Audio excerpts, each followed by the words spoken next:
Nay! Nay? Ano sa tingin niyo? Ang ganda-ganda ng anak ko. Dalagang dalaga ka na talaga. Ang laki-laki mo na. Ay, para akong nananalamin. Ay, ganyan-ganyan din itsura ko ng dalaga ako. Ay, excite ako para sa'yo. Sigurado ay mamaya yung kasama mo hindi makapagpigil sa'yo yung talagang gaganyanin ka nun, oh. Ang ganda-ganda. Ikikis ka dito. Dahan-dahan muna yan. Tapos ikikis ka ulit sa kabila. Kasi hindi na makakapagpigil ay nanggigil na talaga eh. Tapos hindi niya na kaya, ihiga ka na ng ganyan. Tapos ihiga ka ng todo. Ay, ako! Sobrang excited ako para sa'yo, anak. Huwag mong kalimutan magkwento sa akin. Ako, pag hindi ka magkwento sa akin, lagot ka talaga sa akin. Nay, anong ikukwento ko sa'yo? Eh, magsisimba lang ako. Oo. Kasimba lang. Oo. Sige, ingat ka. Sige po. Ipagsimba mo rin ako.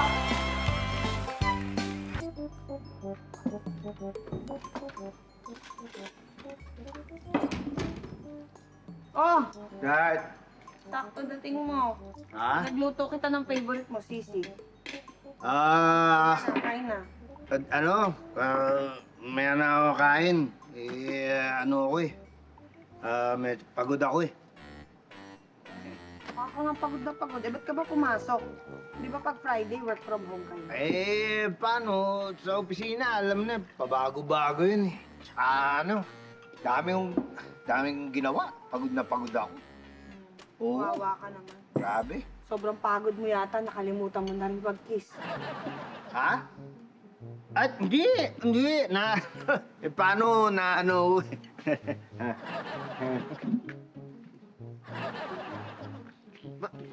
Bakit? Bakit? Ka? Ha? Uminom ka? Ha? Amoy ko eh. Ako? Amoy alak. Ako? Uminom ka? Eh, Oo, hindi. Teka, True or false? teka. Kaya ako may alak. Paano? May doon, tambay sa kanto. Oo. Pinashot ako. Uy! Sa kanto. Oo, Sa saan? kanto. Uy. Alam mo, ang tagal na natin dito sa subdivision. Wala na tayo doon sa dati nating apartment na maliit na may mga tumador sa kanto. Wala naman tumador sa labas eh. Hindi kaya kaya wala dyan. Paano? Nandun sila sa labas sa subdivision. Pauwi ako. Ko. Oh, pinilit ka. Oo. Paano ka naman napililit noon? Ha? Naglalakad ka ba? Di ba nakakotse ka? Oo. Di ba? So paano? Paano ka nila natigil? Huwag mo akong pinagloloko. May checkpoint ba ng mga lasenggo doon sa labas? Ha? Ha? Ha? Ha? Ha? Ha? Di. Sige. Okay. Oh. Okay. Ano okay? Aminin ko na. Kaya naman ako, may alak. Paano? Nag-2 bottles ako. O after office. After office. Oo, 2 bottles lang. Ha? Ano oras na? Ha? Ano oras na ngayon? Nakikita mo ba yung oras? 7. 7. 7. Ano oras tapos office mo? 6. 6. So isang oras, naka 2 bottles ka. Paano ka naka 2 bottles sa isang oras? Kasama pa yung biyahe pa uwi. So saan ka uminom? Teka, nililito mo naman ako sa mga math na alam mo naman di ako magaling sa math eh. Alam mo, mahina ako sa math, di ba? Bakit inaano mo ako Hindi ng naman math? mat ito. Common sense ito. So saan? Paano ka nag-inom, ha? Habang nagdadrive, umiinom ka? Ha? Nag-drive-thru ka ng alak? O, nagpa-deliver ka ng alak. Umiinom ka sa gitna ng traffic, dineliver doon. Ang galing naman. Paano naman yan? Ha? Alam mo? May iba na ako naaamoy sa'yo eh. Hindi lang alak. Ano na naman gusto mo palabasin yan, ha? Wala. Ha? Wala naman akong gustong palabasin. Ikaw. Ako? Ikaw ang gusto kong palabasin ng bahay. Pag di ka umami sa akin, sino kasama mo? Saan kayo galing? Sino? Saan? Teka! Oo na! Ayaw mo bang umami? Oo na! Hindi ka na! Oo na! Aminin ko na! Paano? Niyaya ko ni Paring Vic. Oo. Iinom kami ni Paring Vic. Kasi paano may problema siya. Malaki problema sa... Oo, Ay, kawawa naman. kawawa. Talaga naawa ko eh. Kaya sinamahan ko. Eh ngayon, dalawa na kayong kawawa. Kasi dalawa na kayong may problema. Problema ba? Anong problema? Hindi, kasi tumawag sa akin si paring B kanina. Oh. Hinahanap ka. Oh. Ha? Oh. Ha? Ako? Oo, nahanap ka. Hello, Mark. Nahanap? Si Par. Ni paring Vic? Oo, bago ka pumasok ng bahay. Alam ko na. Hinihintay lang kita magkwento eh. Alam ko na kung Ano? bakit. Oo. Eh, paano Paano? si paring Vic lasing? Oo. Nahihilo siguro. Nahilos.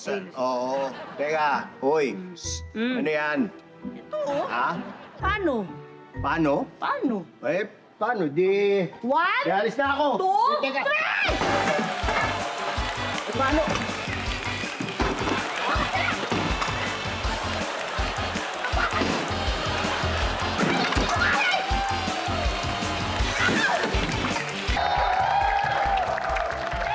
Welcome mga kadebate! Samahan niyo ako sa isa na namang talakayan ng dalawang panig na may pinaglalaban. Ano nga ba ang mas mahalaga, diploma o diskarte? Simulan na natin ang debate. Mga pro-diploma, kayo na ang mauna. As a teacher, I strongly believe na importante ang makapagtapos ng pag-aaral. Dahil pag may diploma ka, may advantage ka sa paghahanap ng maayos na trabaho. That's right. That is true. That is true. Kalokohan yan! Kalokohan yan, kalokohan yan. Ako, as a networker, kumikita lang naman ako ng hindi bumababa sa 100,000 kada buwan. Walang diploma! Pure diskarte! Gusto niyo matuto kung paano? Tara, kape tayo! Well. Let point naman sila. Kayo naman, anong masasabi niyo mga pro-diploma? Ano, para sa akin, mahalaga ang makapagtapos ng pag-aaral at makakuha ng diploma. Wow. Bilang isang engineer, Talaga? marami akong natutunan sa eskwelahan na hindi matatapatan ng diskarte lang. Hindi totoo! That is true. Hindi totoong engineer yan. Ay, totoo ba? Totoo Ah, po, engineer. Pero hindi totoo yung diploma na yan. Sa akin, walang nagturo sa akin Ha? sa pagpapalago ko sa online business ko. Ha! At dahil doon, ang tawag ko na sa sarili ko, CEO or CEO.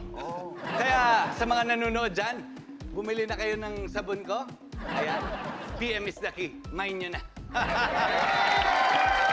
Okay. Pa-order ako nung sabon mo mamaya. Baka kailangan ko sa aking mukha. May sagot ba kayo? Pro-diploma. Importante talaga ang diploma.